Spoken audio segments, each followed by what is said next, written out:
आज हम एक कहानी की परतों को खोलेंगे। एक ऐसी कहानी जो सिर्फ आंकड़ों में नहीं बल्कि उत्तर प्रदेश के फरीदपुर की जमीन पर वहां के लोगों के बीच बसती है। ये कहानी है एक बेहद करीबी चुनावी मुकाबले की और ये हमें सिखाती है कि बेहतर शासन का रास्ता कैसे बनाया जा सकता है। चलिए इस सफर की शुरुआत करते हैं। उत्तर प्रदेश का फरीदपुर। साल 2022 में यहां एक ऐसा चुनावी नतीजा आया जिसकी गूंज आज भी सुनाई देती है। जीत और हार के बीच फासला था सिर्फ 2921 वोटों का।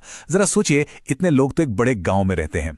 ये छोटा सा आंकड़ा हमें दिखाता है कि हर एक वोट की क्या कीमत है और ये बताता है कि यहां की जनता का फैसला कितना बटा हुआ था। तो इस विश्लेषण में हमारा सफर कैसा रहेगा? सबसे पहले हम फरीदपुर की नब्ज पकड़ेंगे, फिर जमीन से मिले संकेतों को पढ़ेंगे। इसके बाद जनादेश का गहराई से विश्लेषण करेंगे, फिर उम्मीदवार की ताकत और कमजोरियों को परखेंगे और आखिर में एक बेहतर शासन का ठोस खाका तैयार करेंगे। राजनीति सिर्फ पार्टियों और नेताओं तक सीमित नहीं होती। इसकी असली जड़ें तो जमीन में होती हैं, लोगों की जिंदगी में, उनकी रोजमर्रा की जरूरतों में। तो चलिए सबसे पहले फरीदपुर की मिट्टी को, वहां के लोगों के मिजाज को समझते हैं।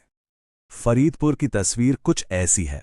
ये एक आरक्षित सीट है, जिसका मतलब है कि सामाजिक न्याय यहां एक बहुत बड़ा और संवेदनशील मुद्दा है। लगभग 80% आबादी गांव में रहती है, तो जाहिर है खेती किसानी और ग्रामीण विकास ही उनकी जिंदगी का केंद्र है। और यहां की सामाजिक बुनावट में अनुसूचित जाति और मुस्लिम समुदाय की एक बहुत अहम भूमिका है। और यही वो सामाजिक ताना बाना है जो यहां के चुनावी समीकरणों को हमेशा इतना दिलचस्प और जटिल भी बना देता है।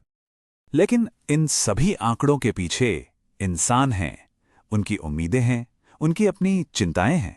तो हमारा मकसद सिर्फ चुनावी गणित को समझना नहीं है। हमें ये याद रखना होगा कि लोकतंत्र का असल मतलब ही यही है, हर नागरिक की आवाज सुनना और पूरी जिम्मेदारी के साथ उनकी गरिमा का सम्मान करना।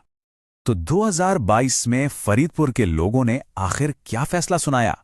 चलिए अब सीधे उन आंकड़ों पर चलते हैं जो हमें उस जनादेश की पूरी कहानी परत दर परत समझाएंगे। 2921। इस नंबर को फिर से सुनिए। ये सिर्फ एक संख्या नहीं है, ये एक राजनैतिक भूकंप का पैमाना है। इतने कम अंतर का सीधा मतलब है कि हर गली, हर मोहल्ले की राय बटी हुई थी। ये एक ऐसी लड़ाई थी जहां आखिरी वोट गिने जाने तक कोई नहीं कह सकता था कि जीत का सेहरा किसके सिर बंधेगा।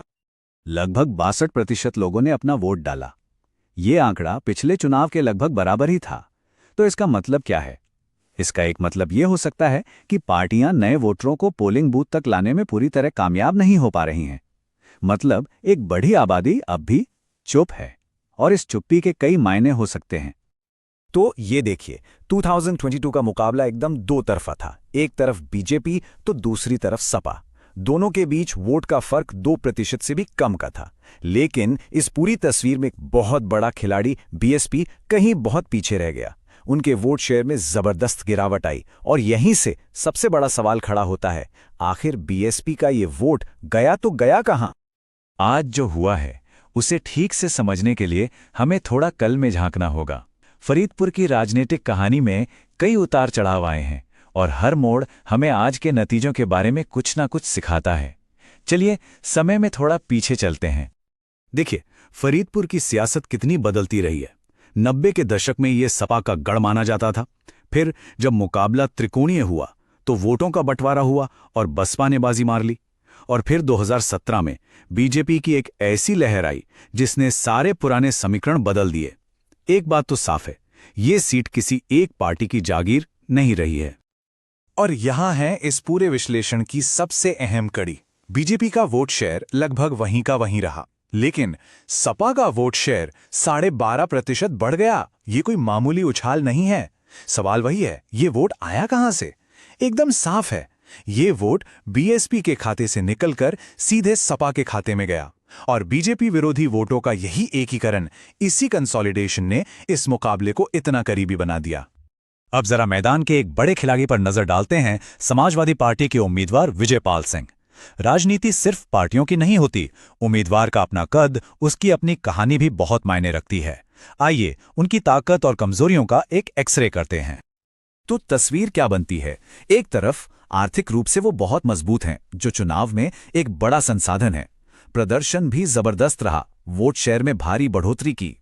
लेकिन सिक्के का दूसरा पहलू भी है। कुछ कानूनी मामले हैं और एक ऐसी छवि जिसे आम आदमी से सीधे जुड़ने में शायद मुश्किल हो।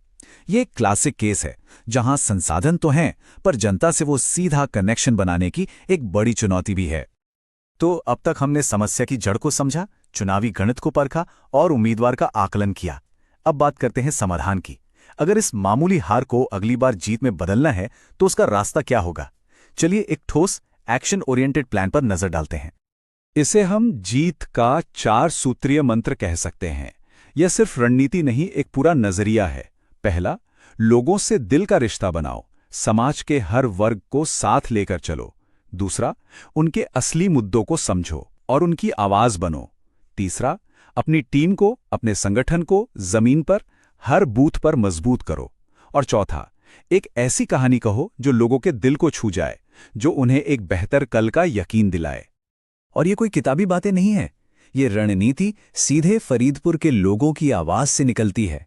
उनकी सबसे बड़ी चिंताएं क्या हैं? युवाओं के लिए रोजगार, गांवों के लिए अच्छी सड़कें और बिजली, और एक साफ सुथरा ईमानदार शासन। कोई भी योजना तभी कामयाब होगी जब वो इन बुनियादी जरूरतों को पूरा करने का वादा करे और उस वादे पर भरोसा पैदा कर सके। यही तो राजनीति का असली मतलब है। एक तरफ जनता की समस्या है, दूसरी तरफ आपका समाधान। बेरोजगारी है तो सिर्फ नारा नहीं, स्किल ट्रेनिंग का एक ठोस वादा करो। सड़कें टूटी हैं तो उन्हें बनवाने की एक योजना सामने रखो। ये सिर्फ शिकायतें सुनना नहीं है, ये दिखाना है कि आप सुन रहे हैं, समझ रहे हैं और आपके पास एक ठोस प्लान है। और विश्वास वो यहीं से पैदा होता है। और हां, जब हम लोगों तक पहुंचने के लिए टेक्नोलॉजी का इस्तेमाल करते हैं, एक बात गांठ बांध लेनी चाहिए। हर व्यक्ति की निजता, उनकी प्राइवेसी का सम्मान, उनकी इजाजत के बिना उनसे संपर्क साधना, ये सिर्फ कानूनी तौर पर गलत नहीं है, ये मूल रूप से गलत है। एक सच्चा और टिकाऊ रिश्ता हमेशा सम्मान की नींव पर ही खड़ा होता है। तो क्या भविष्य की राजनीति और शासन का रास्ता ऐसा ही होगा, जहां अनुमान की जगह आंकड़े हों और खोखले नारों की जगह ठोस नीतियां?